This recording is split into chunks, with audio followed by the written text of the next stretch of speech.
origins in terms of physical setup as well. Anyone else to give us maybe other, let's say, other hints or other bits of heterogeneous classes? What are they based on exactly? Some other factors besides the ones I've just mentioned in here?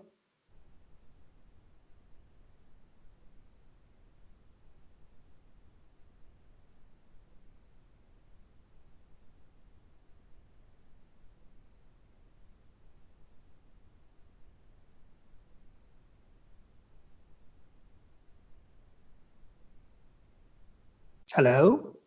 Anyone to give us another hints and a bit on the heterogeneous classes factors by this, please? Hello. I think that the heterogeneous class is a best choice also to defined earlier the profile of the children or the kid or the student as far as his future researchers or studies are concerned. Thank you.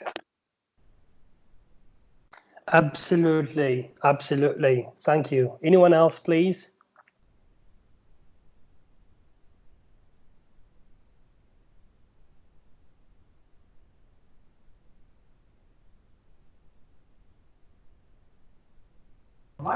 Hi, everybody.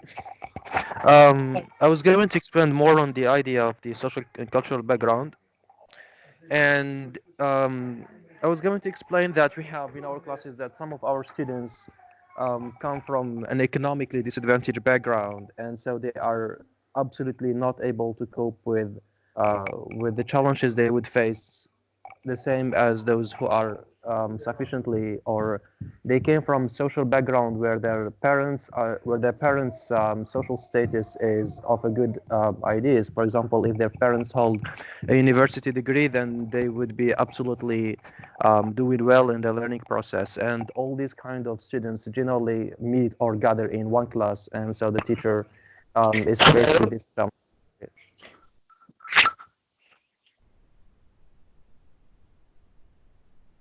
Absolutely, absolutely. Thank you for adding this too.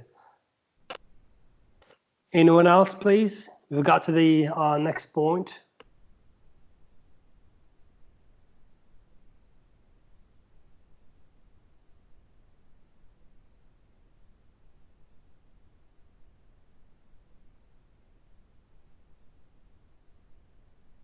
Okay, seems there is none. So I've added this small drawing just to show you that even in a mixed ability class, particularly when it comes to large classes, if you leave the students to set up their workforce class sheet on, they are going to form homogeneous. But if you do it yourself as an instructor, you're going to select those competencies, you're going to select those abilities, you would be able. Who is there? Hello, my name is Nasser Sadati. Hi, Nasser. Yes, do you hear me? We do hear you, yes, absolutely. Do you have a question? Go ahead.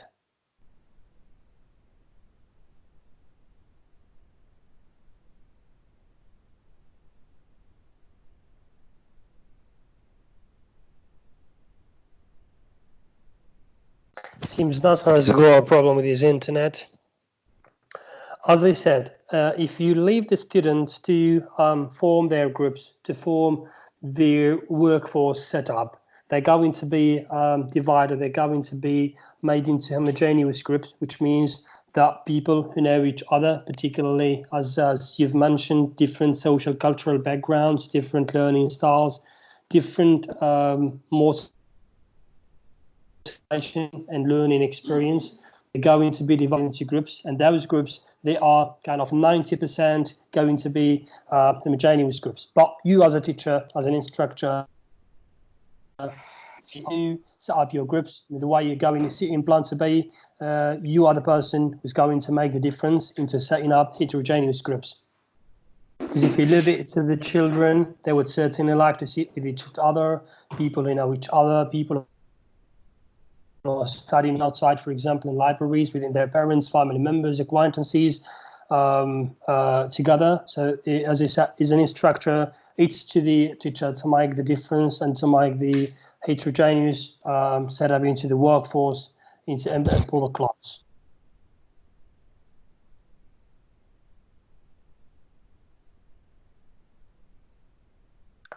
Any questions over here, or anyone else would like to add something, please?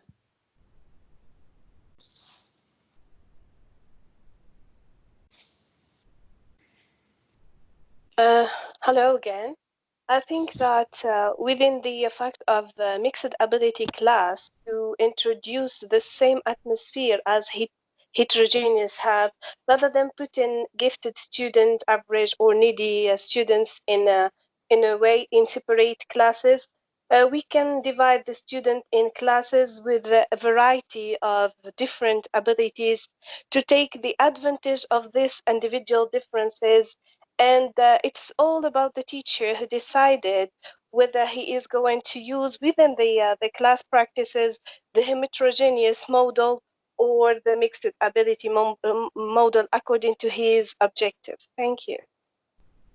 Absolutely, and this is the reason why I mentioned, or why I added this small drawing, is that the teacher is a key role here. It's a success key role to make sure that he's going to put the right setup into the class in order to put different abilities, let's say, into particularly talking about one class. I don't want to mix it up a lot.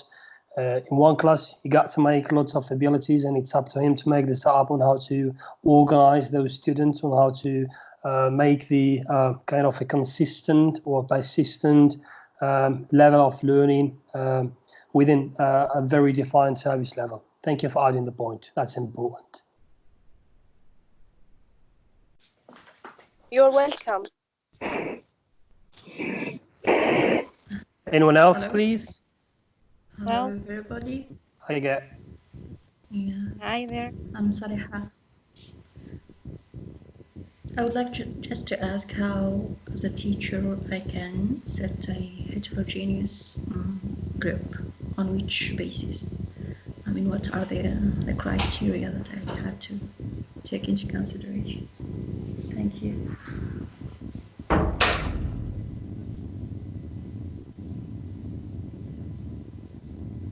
There is kind of lots of echo and noise there. I'm not sure I have understood the question. Do you mind if you repeat it once more, please?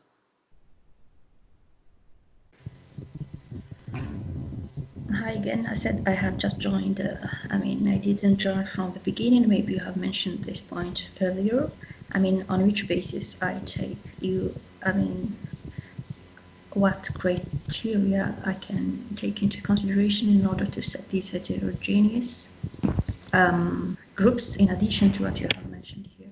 I mean, some other tips, some other criteria I consider when I set a heterogeneous group in my class. Thank you. Thank you. Now I got the question. So, well, heterogeneous grouping is usually kind of a very big type of distribution of students among various classrooms in a certain grade, particularly. And this is approximately, let's say, most of the times relies on the age, relies on the, let's say, distribution of the abilities into the same educational level or same emotional need, for example. And it relies really into lots of factors. And this is actually one of the strategies a school or an organization is up to decide on how to set up those abilities into one class. Then inside the class, it comes to the teacher. It's the teacher's responsibility to set up those heterogeneous groups according to his plan or according to his workforce, according to his objectives as well as a teacher, what he wants to reach up after service level of 1 year's experience. I bet most of the times they rely onto the let's say, the mixed linguistic knowledge, which means that students who are going to have similar, let's say, similar level, let's say, high level, weak students, strong students, and let's say up to level. And it relies also on other, let's say, on other educational methodologies. Particularly, it's up to the teacher to decide as well, in relation or in function to what methodology of teaching is going to use in order to decide the best way to set up the mixed abilities into his or her class.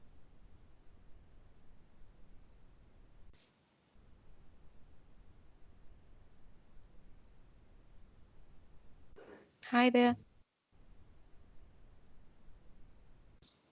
Hello, we do hear you. Go ahead. Okay. I think that in a mixed ability class, students get frustrated easily.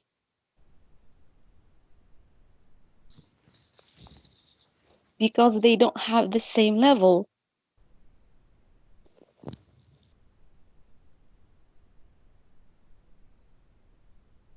Yes, and this is maybe this falls actually into the advantages and disadvantages of mixed stability. It's just the next one which we are going to say. Okay. Right. No, just in relation to Saliha's question, that's exactly what I was saying. It varies between the placement of abilities into one classroom, although there might be a very, very big range of abilities into that classroom, limited than the normal range, which is actually a worldwide agreed range.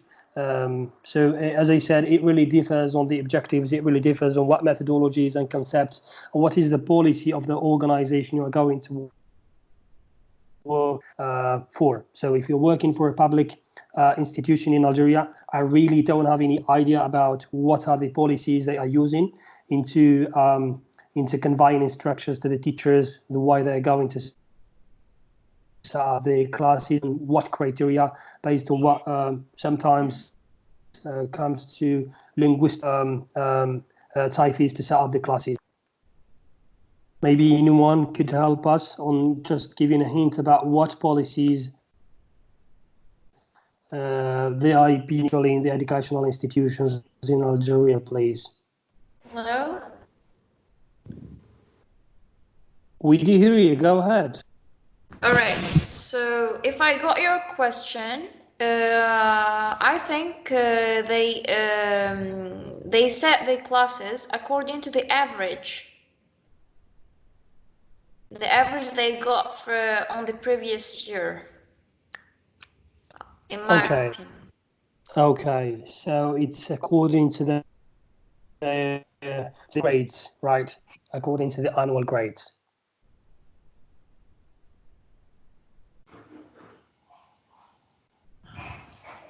So Hello? this is a Hello there? normal. Hello, go ahead.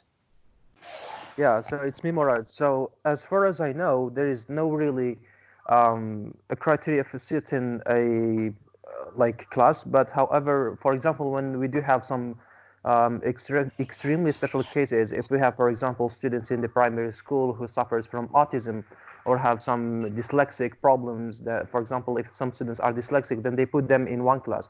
However, they are generally distributed like randomly, and there is no really a certain criteria. However, for example, we do have an example of some high schools where they set a class only for those excellent students, only for those who graduated from middle school with a higher degree or with a higher grade, for example. So for example, they set them up in one class where only those good, excellent students are placed there. Thank you. Thank you. I understand it now. I would like just to give an example about one of the countries I've been working in. Just want to mention the names, import. So they are setting the class, as you mentioned, according to the grade. They are setting some classes as well according to their physical abilities.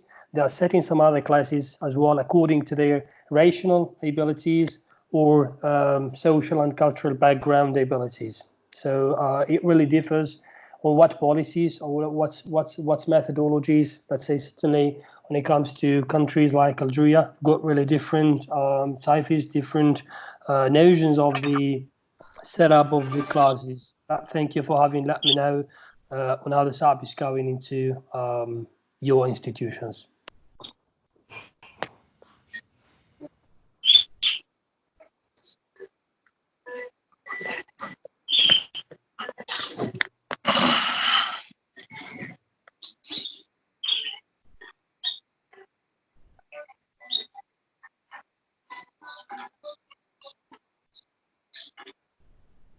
I don't know who's that guy. Is that with the camera? But can you please just switch off your camera and put yourself on mute so that we don't get an echo?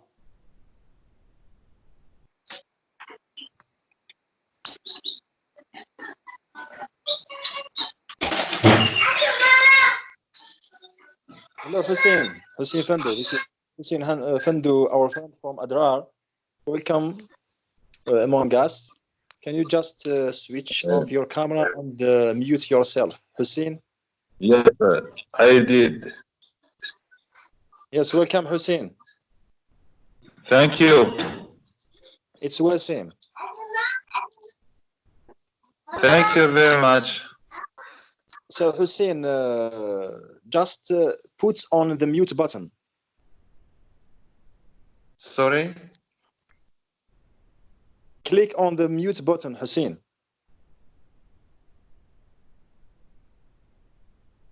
Mute button. Okay. Yeah. And if you would like to participate, you can unmute yourself and take part. You are free. Welcome again.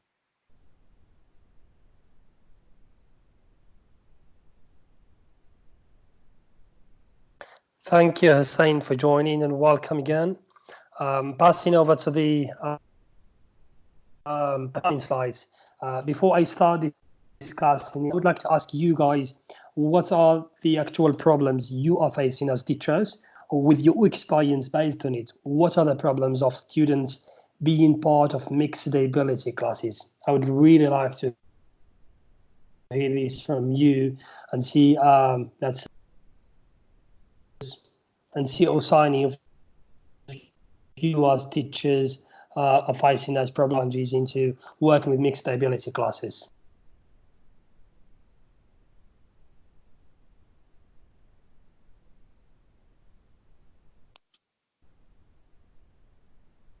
Hi. Go ahead. Yes, as I told before, and as I mentioned, that students of a mixed ability class get frustrated easily. So the stronger ones or the stronger students feel like held back. If you deal with the weaker ones, if of course you deal with the weaker ones, and the opposite, if you are dealing with, for example, the stronger, and so the weaker feel like ignored somehow. So this is one point.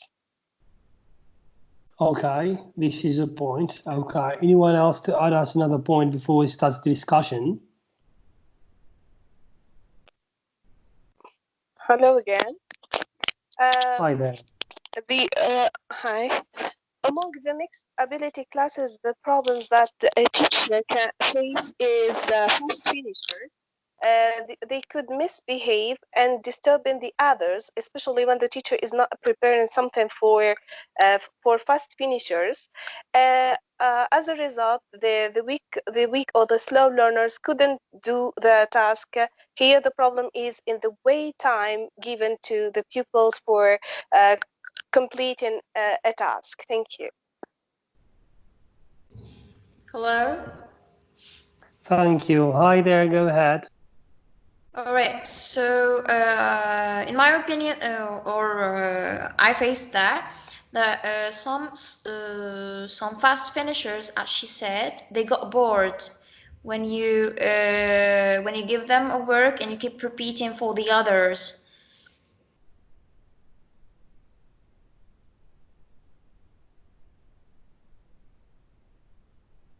Okay, this is as well another problem. Well, just are we talking about high school? Are we talking about middle school, primary school? Just if you could precise so that I can have an idea about the range of, let's say, the range graph of these problems, please. Well, for me, it's high school.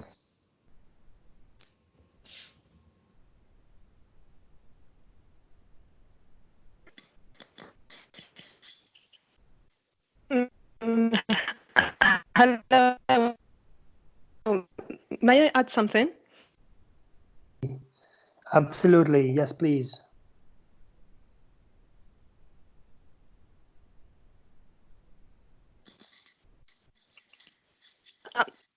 Well, I hope that we don't forget the positive side of having mixed ability learners in one class. For example, you have the active learners and slow learners. Why don't we say that the actives can be the model for they to participate and to get involved?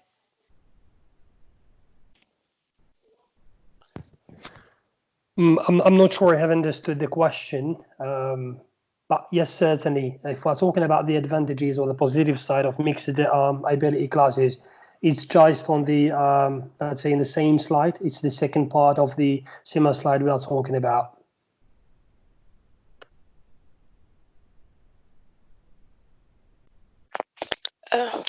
As a middle school teacher, according to your question, the problem here that we have pupils from different social backgrounds and they have different attitudes toward the subject itself. They may be less interested and others are not interested at all for having the language.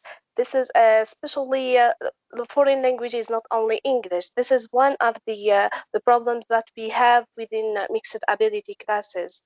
Also, we have how to address the different learning styles within one session, and how to identify the learning styles themselves before preparing the lesson plannings. Thank you.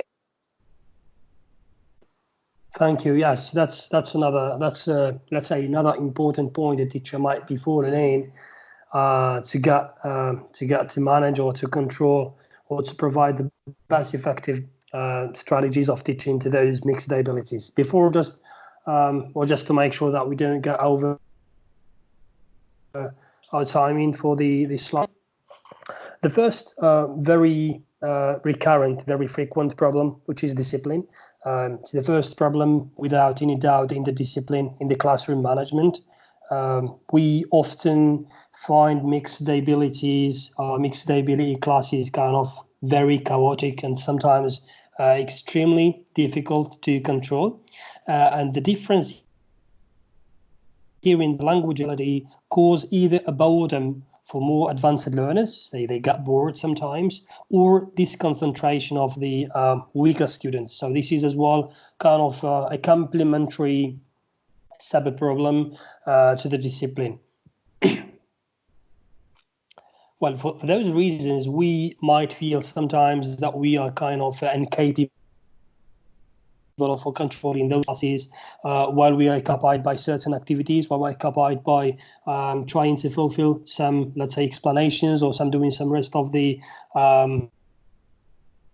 kind of exercises for the classes. You would find some of the part, let's say, some of the students in your class are feeling kind of being supervised.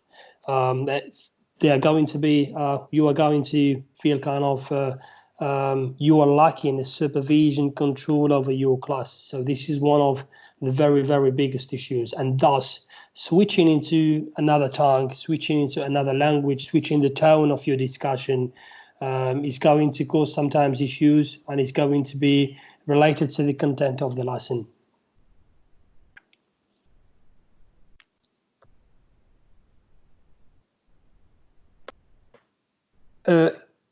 Anyone wants to add something about discipline? Just quickly, please.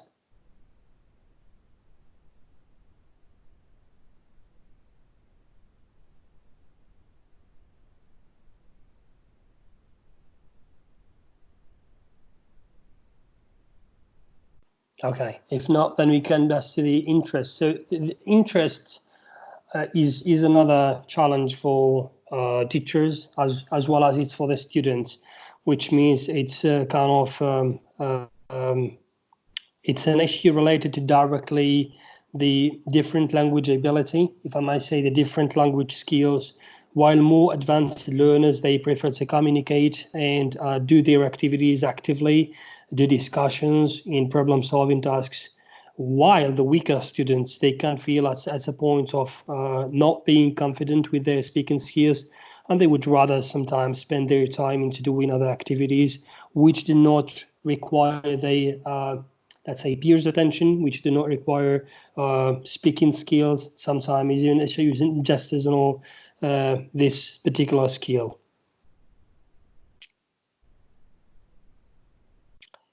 And this problem normally or usually it leads to the conflict of students' interests, which may occur in particularly language schools. Whereas some other students, they normally they enroll themselves into discussions, they enroll themselves to the course, they relax and they try to have fun as much as they can.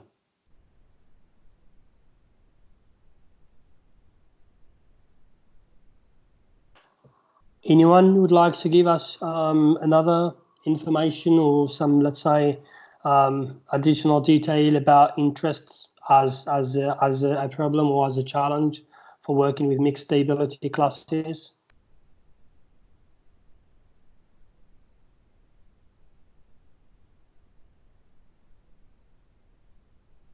Hello? Well, I think it's not only about slow learners and advanced learners. I think it's also about shy. There are some excellent students who are shy because of bullying, because of he feels that or she feels that she can't speak in front of them because they will laugh at her or something like that. Absolutely right. Absolutely right. As you said, you've got to find normally in your classes excellent students who are shy, just because their peers or their colleagues are going to laugh at them in case they utter a word, in case they speak in English, or they try to say something by expressing themselves. This is as well one of the things which relies certainly as a challenge into managing an interest into mixed ability classes. I'd pass directly to the other one, which is the effective learning for all. Usually in mixed ability classes, it's extremely difficult to find or to provide effective learning to all the students. And the activities to be completed in lessons sometimes, or the tasks you are going to do, exercises, may either be difficult or, let's say, to somehow challenging for a particular range of students. As well as for the others, it might be normally easy, it might be very understandable, and for them it's just kind of a first call resolution. They just see the issue or they see the task and they start working on it and solve it as soon as possible, so in a very short time. And it stays for other students, let's say, it's going to be, or let's say it relates with them as a very big problem. And this is it's got really different reasons. It's got really different factors which participate into it, and it was all the time the learners who are not able to benefit from these activities are those, as you said, they are shy or they are kind of introvert. They don't like to speak just because they are afraid of being bullied. They're afraid of not saying the right thing that people are going to laugh on them.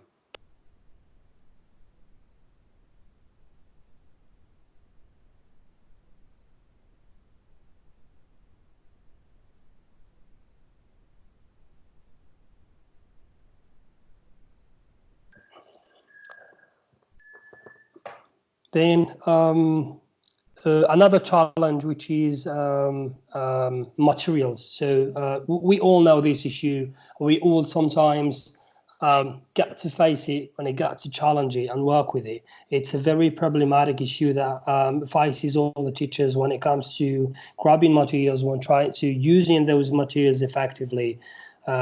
Since your course books, I don't know how great they are or how useful they are or how you are trying to manage to use it depending on the government or your inspectors' instructions. Particularly in homogeneous classes, you're working with a workbook, you can follow it as much as you want, you can stick to it normally, but with heterogeneous classes, it's very, very hard to follow the course book. And usually the course book is aimed to give, let's say, a special flexibility to learners, special options, and it's very, very necessary to adapt the materials in order to complete the course book or to complete the exercises you're going to find in the course book the students are working with. I don't know how it goes, guys, with the course books you've got for primary, middle school and high school in Algeria.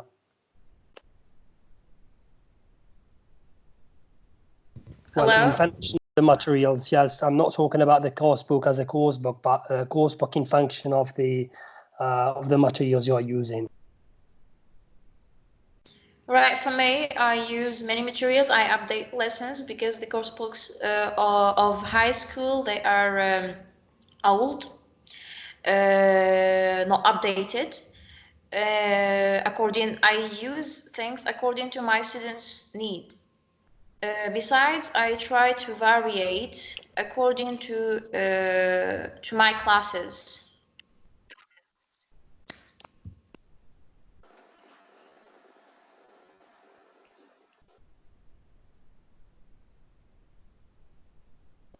Perfect, thank you. Anyone else, please? Hello, I need just to add a point since you mentioned the materials. So when we use the course book, I mean, it doesn't really, I mean, my sound is, it doesn't really respect these mixed ability. So if I give an activity, all students should do it.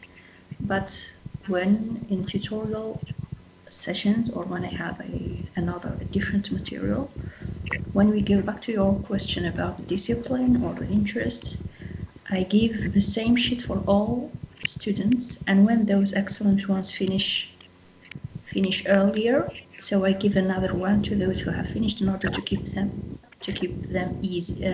busy. So during, for example, tutorial session, I try to prepare many handouts or many sheets.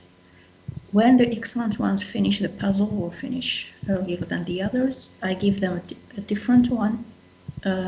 Meanwhile, the others finish the first one, and so on. But each time a group or a student finishes the first, I give him or her the second, waiting for the others to finish. So this way, I think we can keep them busy the whole session without distracting the others with lower learning capabilities. Thank you. Thank you so much. Well, we just need to stick a little bit to our time, so I'm passing over to the individual awareness challenge, which means that it's sometimes very, very difficult when it comes to talking about the individual awareness for students. Well, it really represents a situation where you've got different capabilities, different linguistic skills, and different stages of let's say, the personalities got in class to be taken in consideration. This is very, very difficult for you as a teacher to devote time to it and put, let's say, very, very high attention equally to all the students to make sure that everyone is set up to a unique way of learning.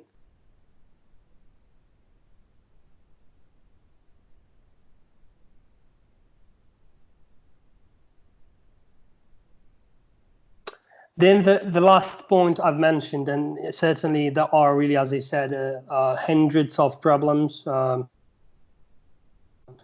in which, let's say, teachers all the time get to quote unquote while working and treating in the mixed ability classes.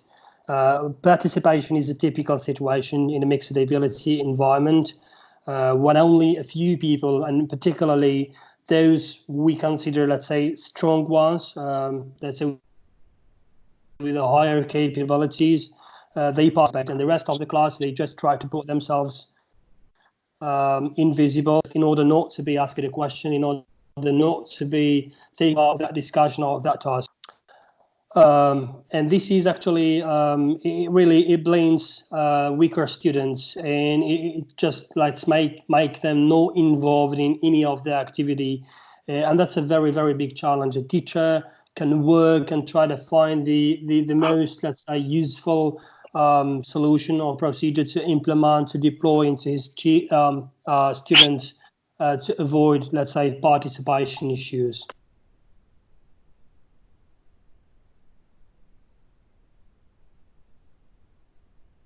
Well, anyone just would like to give us another information or another detail about problems in mixed ability classes so that we could move to the coming slide?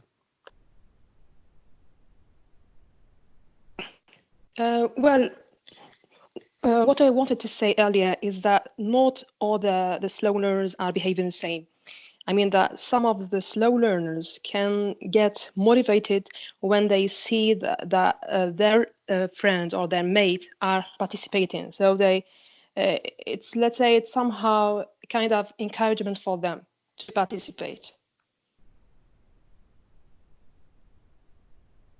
That's absolutely right. Absolutely. Anyone else, please? Hello, everyone. Hi there, go ahead. Yes. So I just wanted to say that talking about participation is like talking about performance. And to know about somebody else's performance is so hard because maybe they are excellent students, but they don't show it. Maybe they are shy. Maybe they are not in the mood of talking. There are so many, like, I don't know, they can like have so many things which just don't allow them to talk or to show up. So it's hard to know which students are like the best and which are the worst, and to classify them in this way. And that reminds me of Chomsky theory of competence and performance. And that's it. Thank you. Thank you. Exactly. Well, the sake of having said was stronger and weaker student. It's not to judge the student, but just for us, it's kind of a reference, which helps us put that real image or that real fact, so that we could visualize it and understand it right. Otherwise, you're absolutely right, and it's not given to all the teachers in the world to understand and to be able to find the capabilities in who is, let's say, intelligent, who is clever, and who is not, who is participating due to particular circumstances, and I know the other no. So I absolutely agree with you.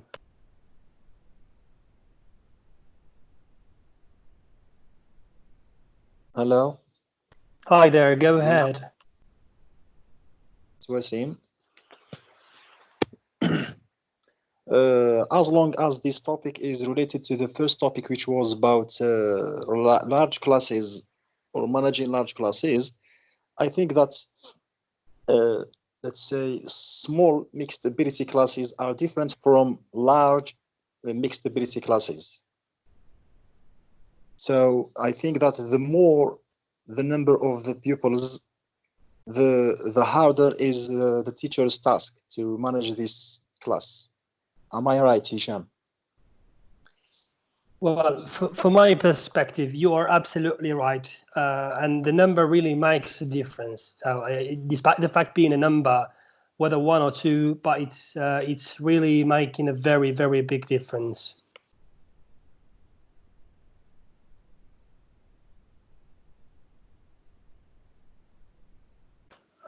Especially talking about teaching language. It's not teaching a theory, it's not teaching a concept, it's not teaching a procedure, it's not teaching a policy, but you are teaching a language. You are kind of trying to deploy an additional option to the human body's brain, or to the human body's, let's say, psyche or intelligence psyche there.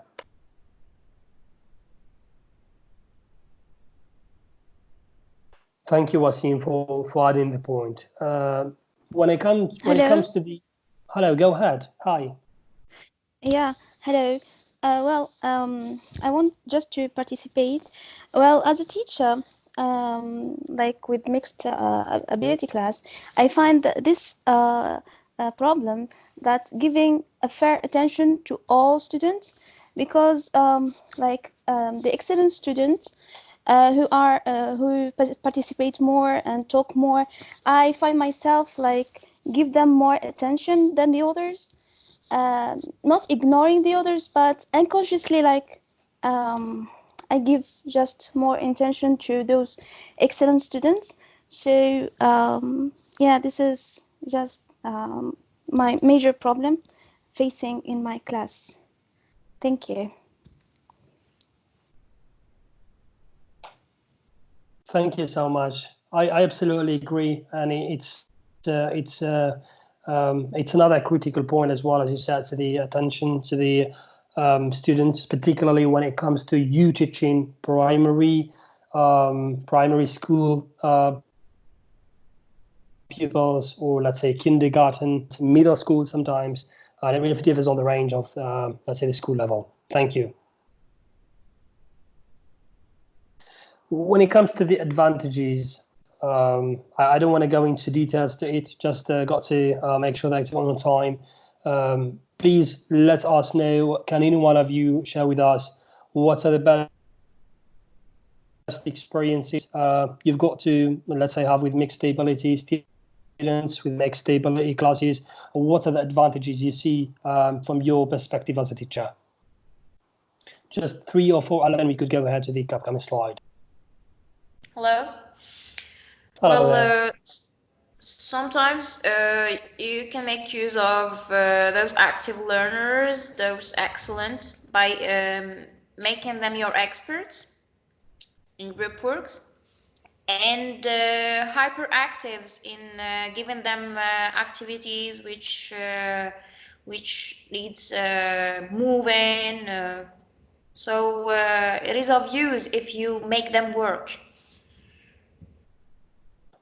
Absolutely. It is of a great use to make them work. Thank you. Anyone else, please give us another element, a detail of the advantages of mixed ability classes, please. Hello? Hello. Hello. All right, go ahead. Okay, thank you. So going back to the 18th century with the traditional methodology, where the teacher was the only source of information and all the learners are just passive. They don't do anything. But from the 1901 to the 1908 with the direct methodology, and even with the active methodology or the mixed methodology from the 1920, the teacher is no longer the only source of information, because like we can say that students are learning from each other. So maybe students will ask a question and the other students will learn, or students make a mistake and the other student will learn from the mistake that the student just made. And I think that happened with the help with the interrogative method, intuitive method, imitative method, and repetitive methods, which we saw in the direct methodology. And moreover, with the active methodology, there were a balance between the practical objective, between the cultural objective, and between the formative objective. And the motivation of students became really something very important. So I would say that putting students, which we may consider as weak, all together, okay, putting the good students all together, they may learn from each other, they may succeed, but putting all the bad students, all the weak students all together, that will shut them down. They are not motivated, and putting them together is like judging them that you are bad, you will say like that. And that will make the teacher the only source of information, in my opinion, and thank you. Hello. Thank you. Hi there, go ahead. Yeah, so from my own perspective, I can see one crucial advantage of mixed level classes, is making leaders of those excellent students by having them help out those other slow learners with the activities. So in such a way, we are both saving time as those good students are helping those slow learners maybe do their activity maybe in short span of time. And both we are also helping them, as I said, be leaders because they are seeing themselves as worthy and they are having a value in the learning process. And at the same time, of course, we are promoting for the idea of cooperative learning in our classrooms. So that's one crucial or important advantage of mixed level classrooms I can see. So some heterogeneity is helping. Absolutely. Thank you for adding. And that's the importance, let's say, that's the idea of having mentioned the richness of a variety of human resources. It's very important to make sure that we take benefit from the mixed level of students together. As you've said, for example, the idea of certain leaders to each other, it's a cooperative learning, as you've mentioned. So I absolutely agree that it's of a great use and it's a greatness and support for Kinsella students.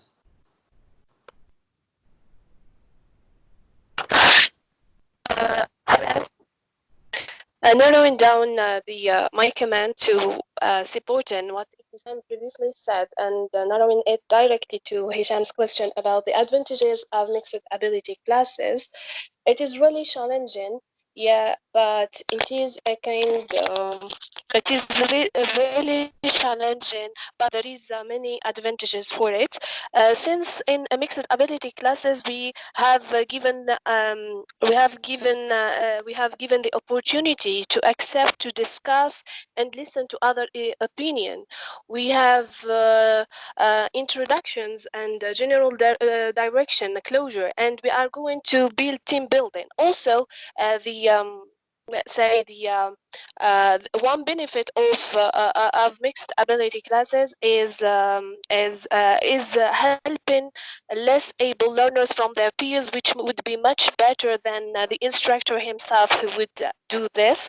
Also, they we develop a kind of autonomy among the learner themselves. They are seen as like partners in learning, and the teacher is a guide, just a guide, and not the source of every information, as the previous lady has just said.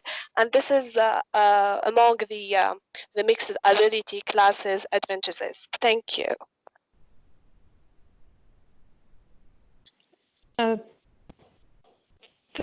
Thank you, Zin. I can also say that as I said before, that the advanced learners serve as a model for the slow learners. And if you don't mind, I just want to read what our sisters have just sent. I hope that she can join and say more. That for mixed ability classes, I've heard a conference made by Idris Abakan. He said that Silicon Valley experts send their kids to schools where class position of learners take a position of 360 degrees, which means that learners are free to learn with the means that they choose and allow each other to see what the other do and how they learn. And at the end, each chooses the best way to learn. And he said that's the way schools were at period where Da Vinci learned. That's it. I hope you can join students and say more.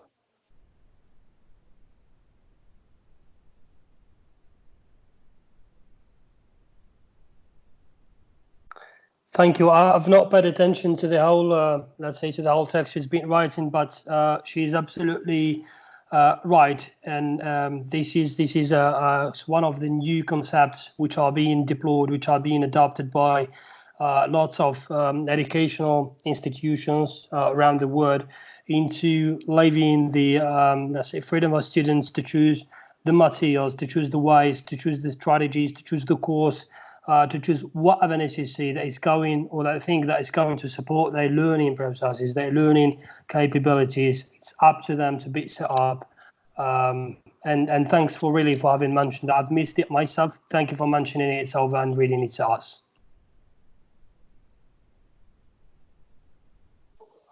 You're welcome.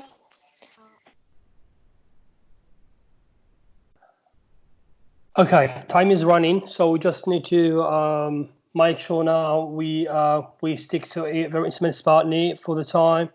There are really different and lots of best practice strategies when it comes to how to deal with mixed ability classes, how to manage them, what exercises we are able to work with, what exercises or what activities we're able to implement into.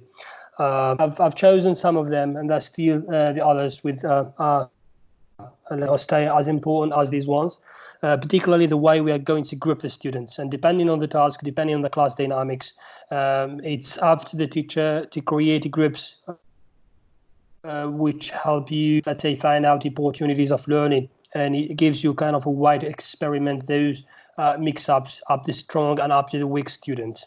When I say strong and weak students, it's just I'm mentioning the performance. I'm not mentioning the real,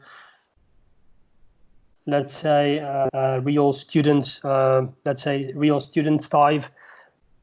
We're just trying to stuff in it because we've got like kind of measures and criteria. We're going to say this one is stronger, this one is weak, because students in the same class, they are sometimes unable to identify whether someone who doesn't participate is clever or is not, is intelligent or is not, is weak or not, is strong or not. So it really depends on the dynamic which is being set up in the class. And this is in relation with the instructions the teacher is giving to the students. You as a teacher, if you don't give clear instructions with using your gestures, with using kind of a strong checkup instructional method, it's sometimes really hard to make sure that you are providing an effective learning way to your students. And it's going to create kind of I don't want to say confusion, I don't want to say let's say a problematic situation to you, but it's going to delay the effectivity of the learning. It's going to challenge you sometimes to end up your lesson, to manage your time, to manage particularly the practical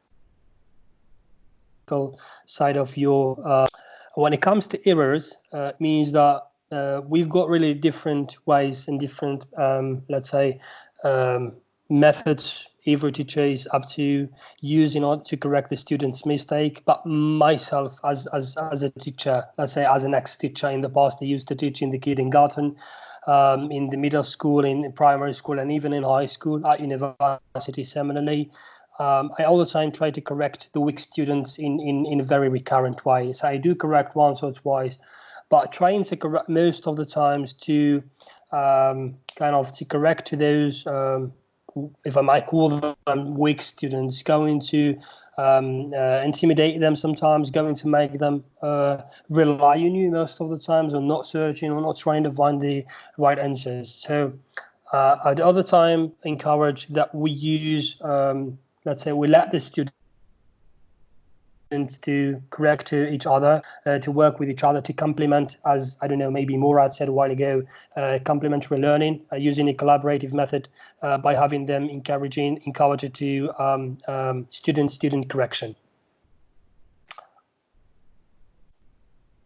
Anyone else to give us an additional point about these three, let's say, strategies I've just mentioned before passing to the other ones?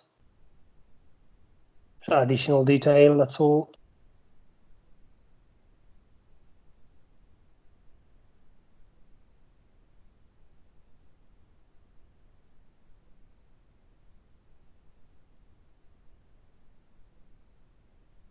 Hello? Well, I want to add just to the instruction part that when giving instructions, we try to give them clear, as you said. And when giving handouts, we have to explain the handouts before giving them to the students, so they do not get confused or just.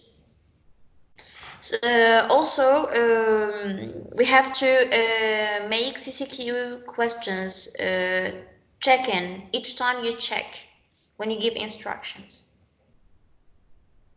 Absolutely, absolutely.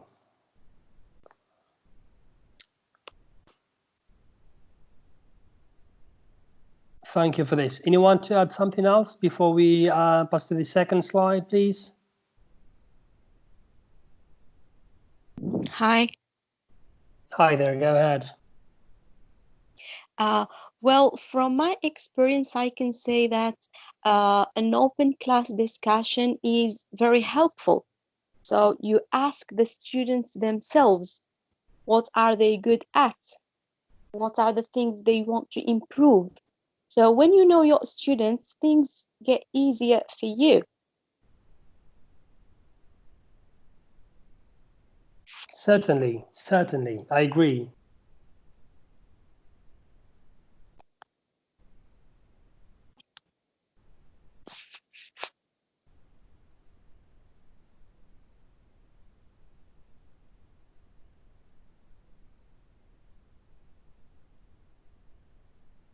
Okay. Well, as I said, there are really different strategies, lots of methods and ways and solutions a teacher can adopt in order to work with the mixed ability classes. We believe, it is widely believed, that giving an extra homework to students really straightforward, it gives kind of a very standardized assessment procedures, particularly, for example, when you give weaker students homework, which really does consolidate their classwork, and the other students who are, let's say, participate more and more homework, which really completes or let's say gives more practice to their knowledge, let's say, in order to widen their knowledge.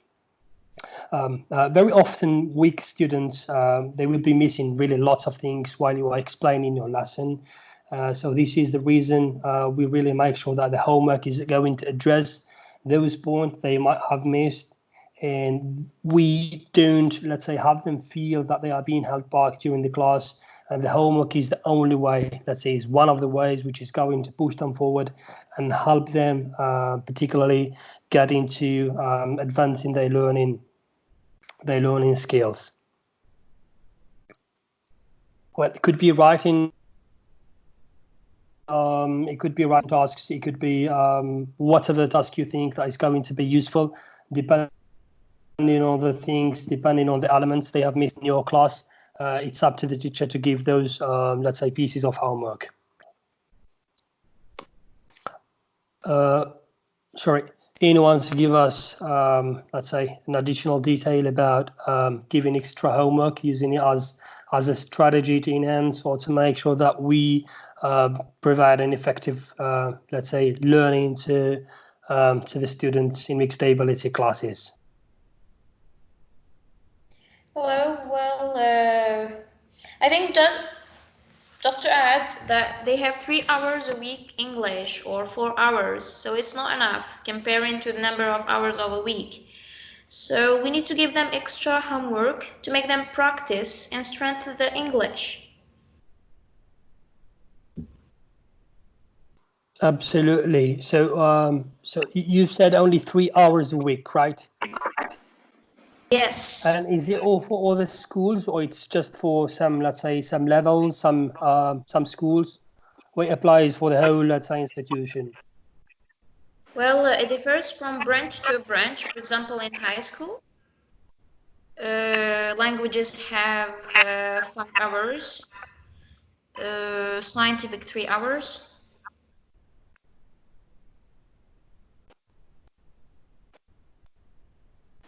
Okay, guys. So it differs between the stream to another stream, and it differs between the how to say between grade to grade. Yes. Right. So, guys, what is the maximum time? Let's say the biggest number of hours you are being provided to teach, whether in middle school or in high school. What is the maximum hours you've got ever to teach English for a particular class?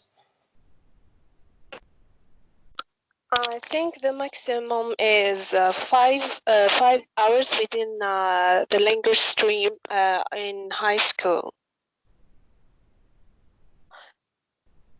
Okay, not just for me to have an idea. For I middle understand. school is sorry. Go ahead. I'm For sorry middle for interrupting. school, yeah, for middle school it's 4 hours for third and fourth year. 4 hours, 3 for lessons and 1 for a tutorial session. First, second is 3 hours. Thank you. Thank you. Yeah, thank you. Passing to the second one, questions. It's very common that if you ask a question, you certainly are expecting an answer.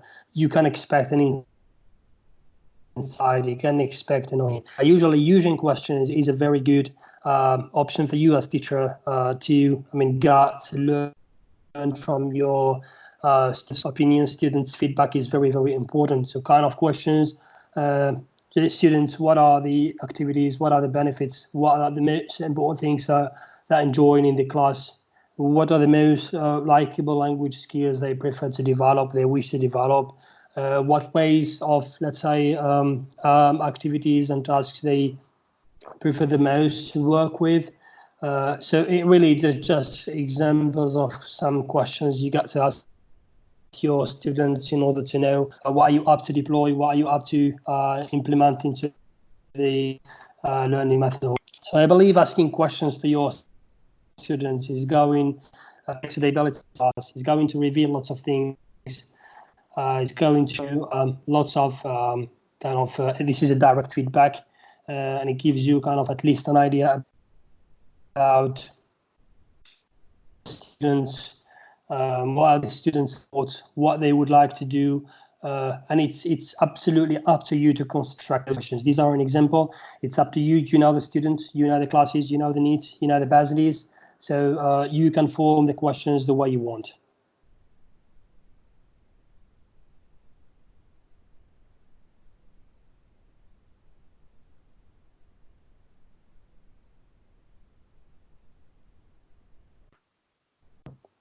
Then awareness, the third one here in green. So encouraging students to develop kind of an awareness of their own language abilities. To understand what are their problems, particularly their challenges while speaking, while writing, while reading, or while listening to someone who's speaking English. Sometimes we got to, let's say, have students participating to some decision-making processes during our classes when we would like to implement something, when we would like to, let's say, deploy something in our lessons, in our tasks, in our course book, in our activities. And certainly there are really different ways which can lead you to have the students' awareness develop, particularly by asking feedback from them in order to, let's say, have kind of a very detailed understanding of the possible strategies, of the possible improvement areas you're going to get by the students' suggestions into your classes. Maybe this is an important point about developing the students' awareness. If anyone could give us another hint, another experience element they've been working on into developing students' awareness into the class effective learning development.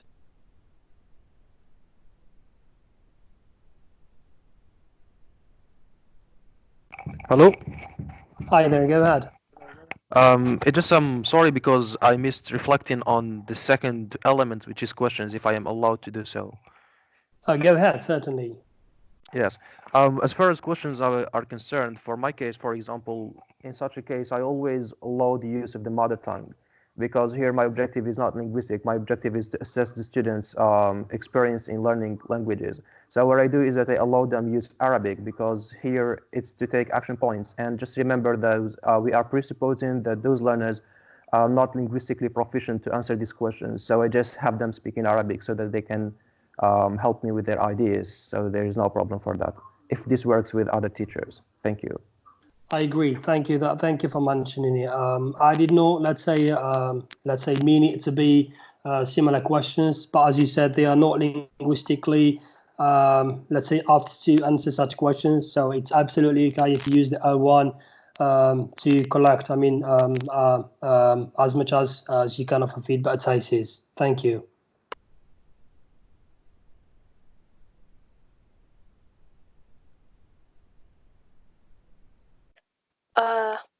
I want to mention the idea of the importance of project work in mixed ability classes, because this we could have your learners, the stronger have the weaker.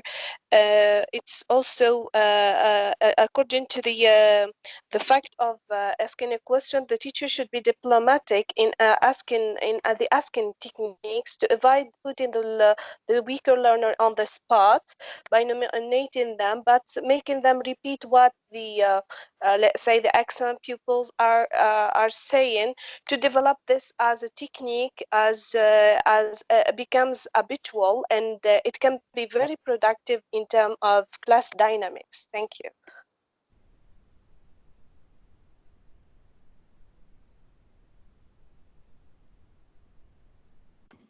Thank you for adding this point. Anyone else, please?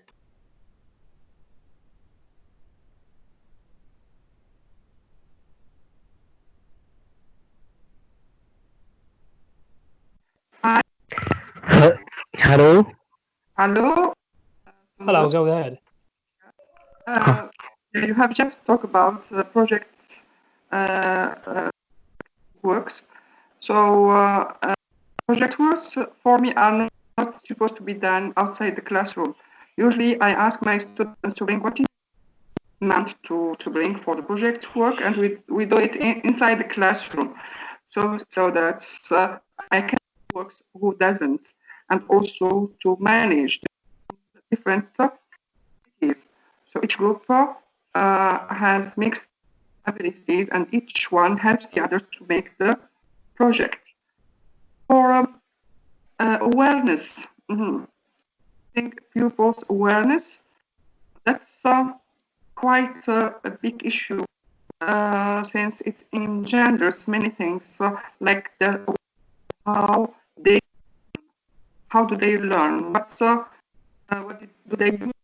So it is quite an issue for us teachers, since we lack learning cognitive awareness ourselves.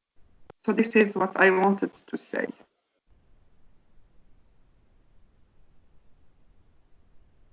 It's very important to hear it. Thank you for adding it.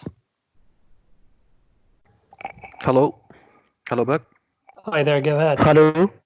Yeah, so I like the idea of awareness, especially that it's one step towards enhancing students' critical thinking skills, and it helps for productive discussion. However, the problem for me here is that I haven't yet understood in what ways this awareness is relevant for mixed level classes, especially for the weak ones, for the weak students, taking into account their level of English. Thank you.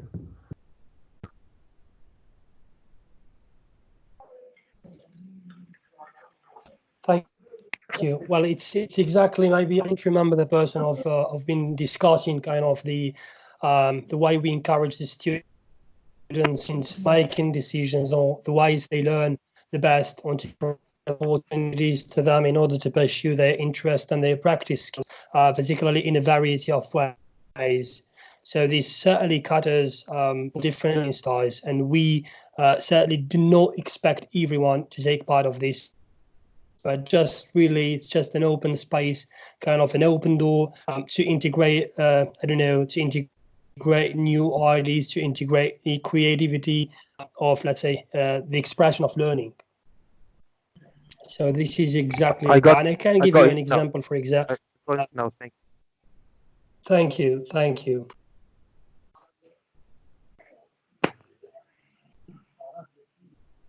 Okay, passing to the range of tasks, Hello? which is actually the one. Hello there. Hello? Hello, we do Hi. hear you. Go ahead. Yes, sometimes you find yourself as a translator between the learner in the class, just to explain or translate the questions from the source language, which is the mother tongue, which is Arabic and English, in order to open and debatable in the class between the learners.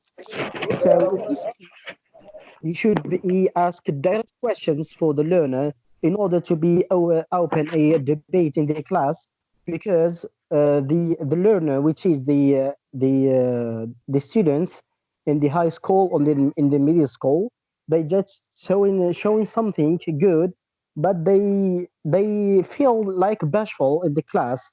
So in this case, the teacher maybe work as a translator between Arabic and English in order to receive or to convey the message in the English language. And thank you.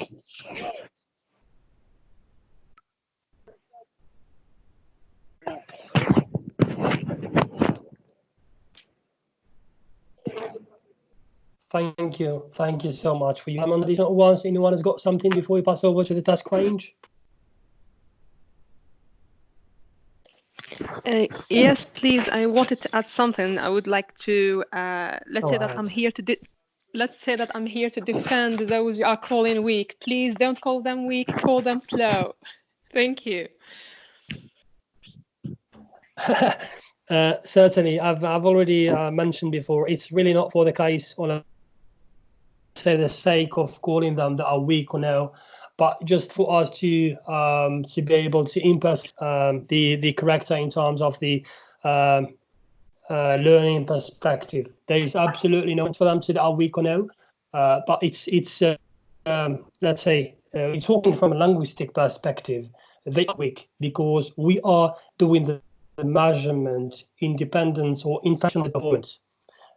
Yes, maybe if we just related to the teaching, let's say human side, we better avoid to call them weak students. But from a performance perspective, from a linguistics perspective, they're called weak students, and this is actually something which is open for discussion, certainly, and open for research. We certainly try to find better words, but we are as teachers, between us, we have to express the way we understand the matter, the way we understand what is the need is, certainly using such terms in order to clarify or in order to put the real situation of the person is important.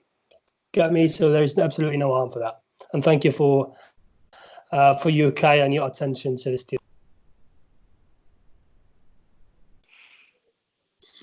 Welcome.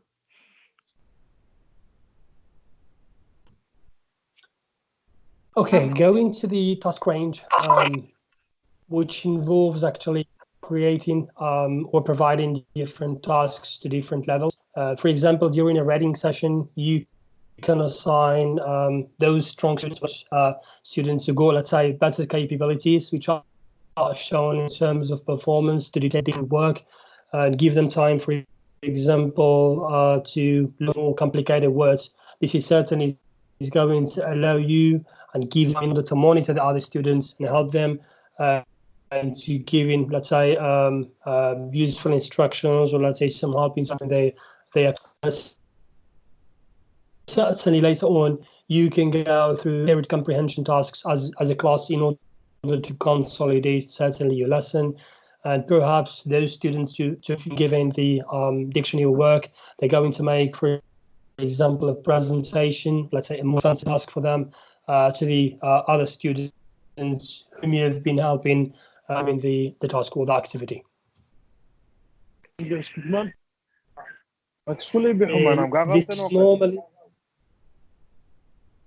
اكيد ما يجمعوش عندهم. I don't know that, but could you please put yourself on a mute button, please?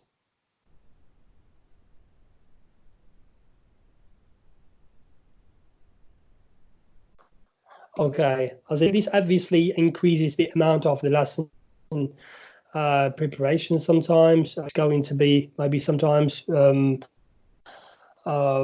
perturbating more efforts, let's say more focus for you.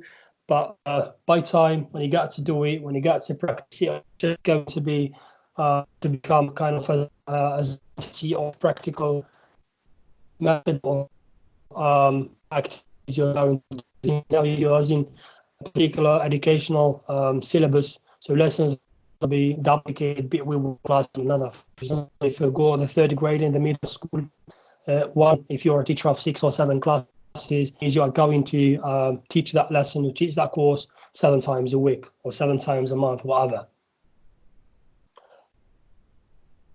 So giving range of tasks, giving different tasks, avoiding to duplicate the work between those mixed abilities and mixed levels in your class is very, very important and helpful in terms of doing a very effective learning consolidation for your lessons. Anyone asked something the 4 K's been mentioning as, let's say, the best practices strategies as managing the mixed level classes.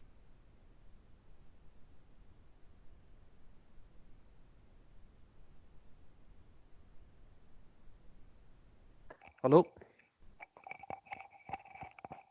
Hi there, go ahead. All right, so I'd just like to share one of a concrete example I have learned from a previous workshop regarding mixed level classes. In the case of a reading lesson, for example, we can assign the weak students, for example, to deal just with the headings. If, for example, that passage contains some headings, if it's an article, for example, or we can have them just interact with the introduction of the text.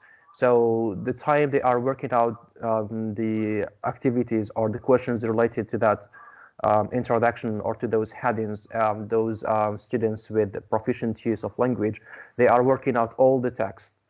That's one point. One other point is that we can adapt the text for the weaker students. So we can summarize it using some simple vocabularies. And so it is easier for them in this case to understand it or to decode the meaning or the implied meaning using in the text. While those advanced learners, they are working out the original text by the author. Thank you. Absolutely, that's an extremely concrete example. Thank you for having mentioned it. Anyone else to give us, for example, another example of the range of tasks? Hello. Hi there, we do hear you. Go ahead.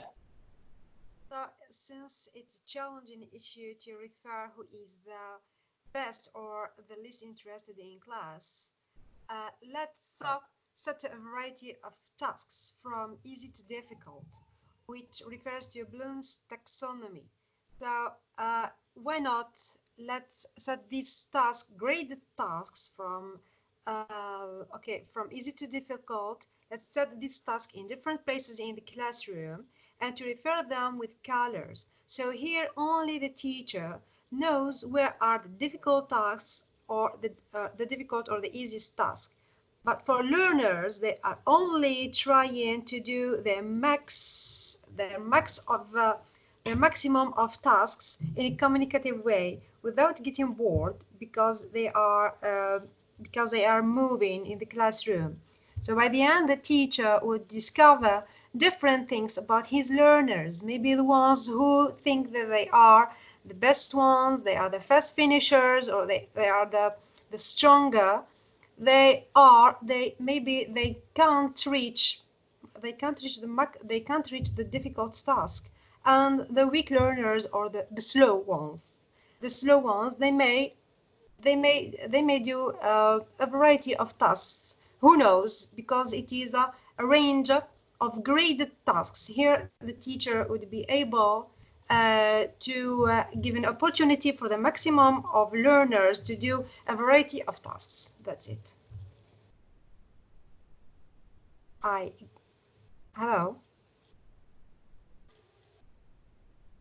We've heard it completely. Thank you so much. Thank you really so much for having mentioned this point. It's extremely important as well to know such a detail when it comes to working with large and mixed ability. Well, I just would like to say that we've got only 20 minutes left, which means that we've got to make sure that we are not losing lots of time. Therefore, these 4 elements, these 4 strategies, error correction, collaboration, nomination, and class mingles, maybe it would be better if we could discuss them in terms of question and answer, in terms of experience of the attendees today. So going with the error correction, anyone would like to give a detail or an example about how it is used, and we could certainly discuss it together, not to lose time.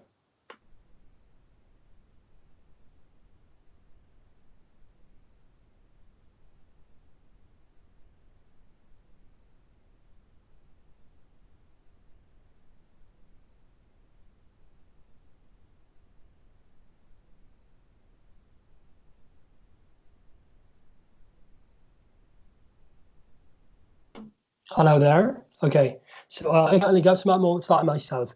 Well, in a mixed stability level class, you can have different expectations, particularly when it comes to the language abilities or the language capabilities for different students which are being produced. And sometimes, if you have lots of errors, all the students in a heavy way. For example, to those students whom we call strong students, if you get to grab them heavily, it sometimes creates sort of a reliance, sort of kind of a toxicity, which means that students are going on you and correcting their mistakes or their errors. They're going to make sure to say anything that comes to their mind. This is an important point. At the same time, I have to be sensitive about it, because some other students, those students that we call weak students, they're going to be kind of a little bit shy sometimes. They don't speak a lot. They don't utter a lot. Their performance is a little bit different than the others. So we should be kind of more selective into their errors. For example, you just got to choose a name directly and say, obviously having an answer, certainly just going to correct to the directed person immediately, certainly for it. But it give us an additional element about error correction. Hello? Hello, go ahead. All right, as far as error correction, I think, as you said, and as I can add, is that it should be addressed maybe in a smooth way in order to avoid any misunderstanding on the side of the learner. We also can address them in a way that it makes it more practical. For example, if a learner is using or committing this error such as I am work, for example, in case of using the present continuous, he might not use the ing at the end. He may not mark it. So we cannot just say, for example, you are using. So in an exaggerated intonation, he may just indirectly know that you are addressing his error without saying that you are actually or explicitly that that's an error. So just with an intonation, this would make it like smooth, and he will have this kind of self-correction mechanism on his own. Thank you. Thank you. Absolutely. Thank you for adding that. And it's really just about finding out what both you and teaching students feel comfortable with in terms of the error correction. There are really certain types or sides on how teachers could correct the students' errors. So it's really depending on the teacher what way to adopt. I'm sorry for interrupting. There was a person going to speak. Go ahead, please. Sorry. Hello. I wanted just to add that correction should be focused on the objective of the lesson. For example, if my objective is student's fluency and in his communication with his mates, so I shouldn't interrupt by correcting his grammar or his pronunciation. I just give him or give her the chance to speak freely. If my purpose of the lesson is different, so for example, if I'm interested in teaching, for example, them reading, I need just to put them reading. So I don't try at each time focusing on their pronunciation so that they will be interrupted and they will not be, my purpose will not be achieved. So I wanted to add this point. So my correction should be should fit my objective from the learning task or skill that I want to teach my students. Thank you. Thank you. Exactly. As you mentioned, it really depends on what you are working on. For example, accuracy or fluency. You're working on, I don't know, kind of some individual activities. So you got to use other methods or other types of correction, self-correction, peer correction. You can use certainly correction slots and on the spot correction, new mistakes or the same old corrections. Really different things, as you said. The most important thing is that we do not correct errors or mistakes just for the sake of correction, but we should have an objective. We should have a result of having, let's say, followed such a type of correcting the students' mistakes. Thank you.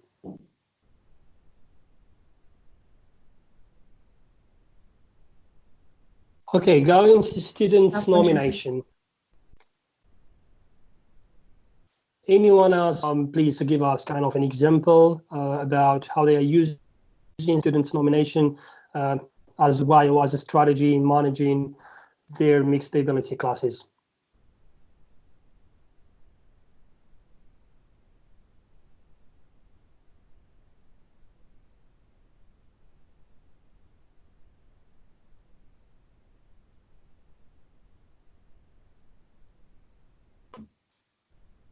I might start maybe if no one is going to answer words up.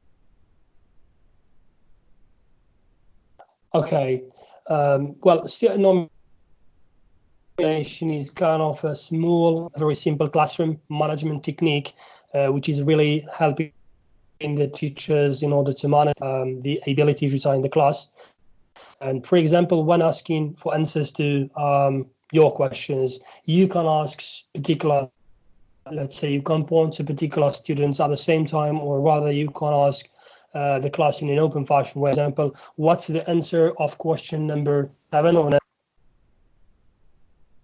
This is an open question, which let's say everyone could, let's say Arthur could raise his or her hand in order to participate and say that. But at the same time, if you ask a question by nomination, you say, what's the answer of number 8, Maria, or you give a name of the student, then this is kind of, it's going to help to provide a range of answers, certainly, and it really, let's say, makes you avoid creating a poor dynamic into the class. This is the most important thing into nomination of students, is avoiding to create a poor dynamic to your class. But rather, sometimes when you ask a question, before you give the question, you can give the name, or after you give the question, you can answer the name of the students. Considering whatever, I mean, the level of easiness, whatever the level of difficulty this question is, it really makes sometimes the students say get out of their comfort zone and push in order to not feel comfortable, but at least push them out of their comfort zone to respond, or push their comfort zone to start thinking, or to let's say take part of whatever activity you're working on in the class. In the most let's say challenge here is that sometimes teachers, and I myself sometimes used to fall in the same problem, is that nominating the same variety or the same selection of students. I used to nominate lots of students, and those students were all the time being nominated. Well, certainly depends on the experience of the teacher. So this is important as well as to avoid nominating the same selection of students. Try to change, let's say, girls and boys, let's say, from the back front of the class to the bottom class of the class, and change the rows, change the places. The people are certainly the same, but really avoid a similar selection of nomination. And you can certainly develop a pattern. If you want, you can develop a pattern of students' nomination into asking questions. It's up to you as a teacher. You're free to adopt any of the patterns you can find on the internet, and you can start implementing it to your the class management of mixed ability. Anyone to give us some details about this? We've got 10 minutes before we wrap up. Hi. Hi there, go ahead. All right, so one technique I often use in my class is the ball. So I try to make this nomination student-centered by, for example, I ask the question and I throw the ball to one of the students and have him throw the ball to someone else after he finishes his answer, but of course making sure that the person who receives the ball has not talked before. So by this case, also those weak students, who are we supposed to linguistically call them weak students, are going to start thinking that at any seconds I would be supposed to answer a given question. So this kind of techniques would create sort of motivation on the side of the weak students to do their best in order to catch up with those who are maybe excellent. So because they are expecting to be asked to answer questions at any second. So this technique, it works better for me because it makes it more enjoyable and more interactive for all the students. Thank you. Absolutely agree. You can use the ball. You have the material you've got.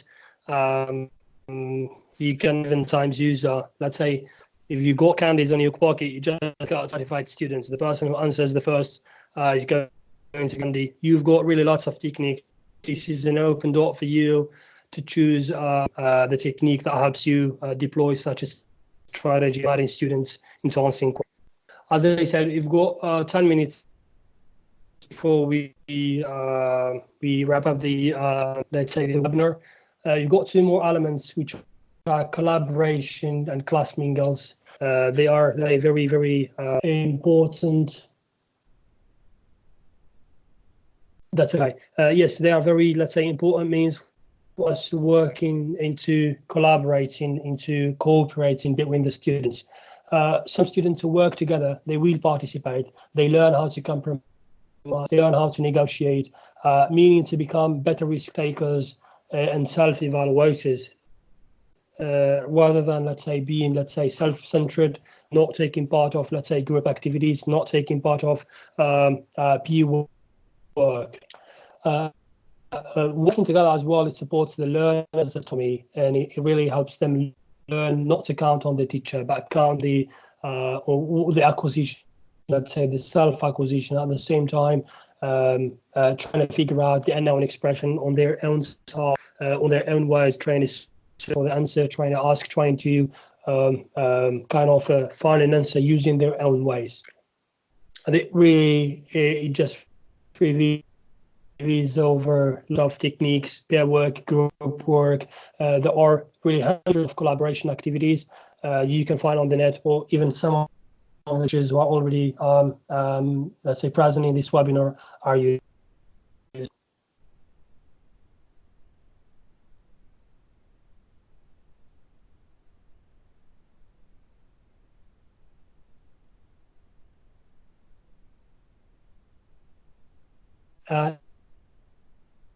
No questions for the last point I just mentioned, sport.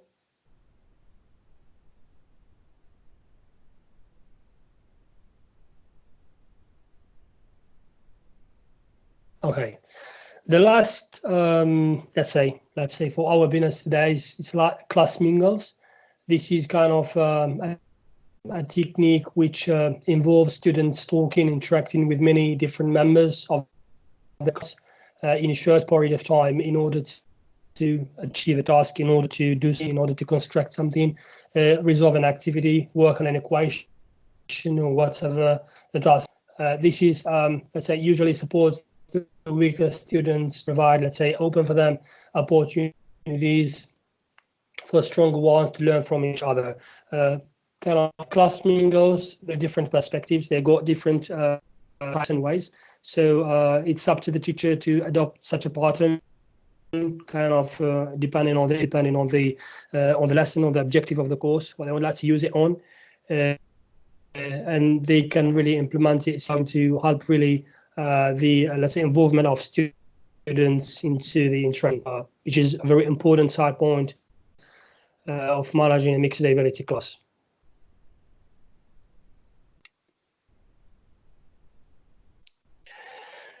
Well, just to conclude, the case strategies, I mean, these 8 we've mentioned before, they are really, let's say, based for mixed level classes, and let's say probably developing lots of positive and collaborative work experience for your students if you use them. And it provides kind of a variety of the suitable different capabilities and work levels for the students. It does not work to stick your head into the sand very much and stick to it.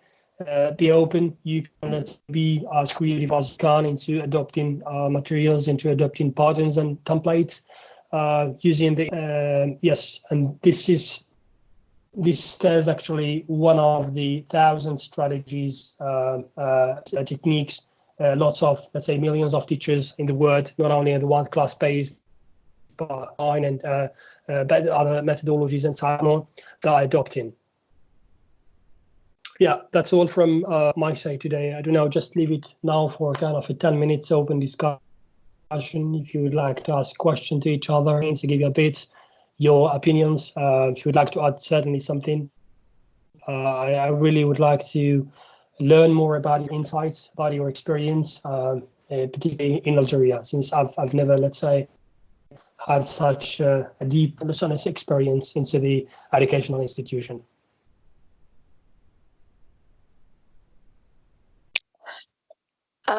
Hello, I want to add something. According to collaboration, as collaboration is concerned, I tend to use a communication cards. Communication cards, which has like questions to make everybody speak and have questions.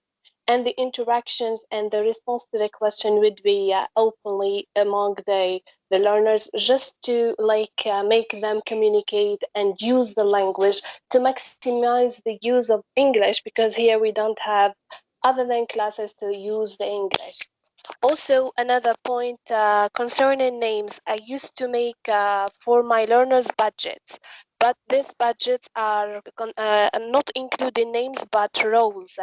Especially, I use this in teamwork or group work to identify the different roles of each students within the group to organize the teamwork.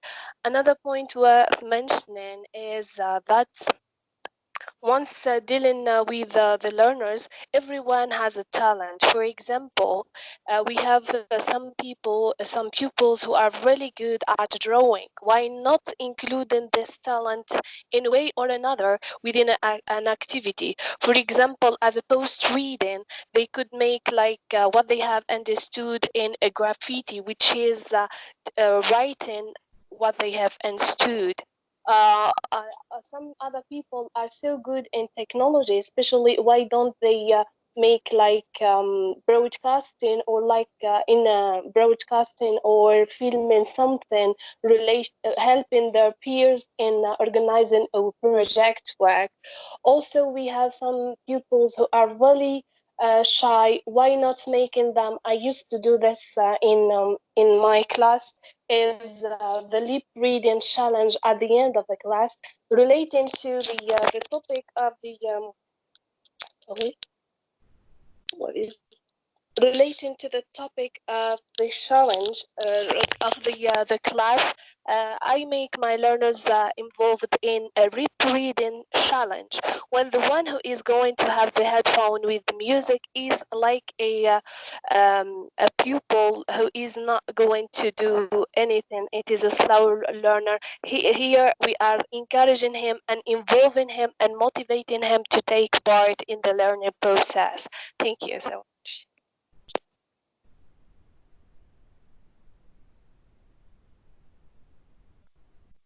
Hello. Can I? Thank you. Let's go ahead, please. Yeah. So we have inside the classroom now what strategies to use.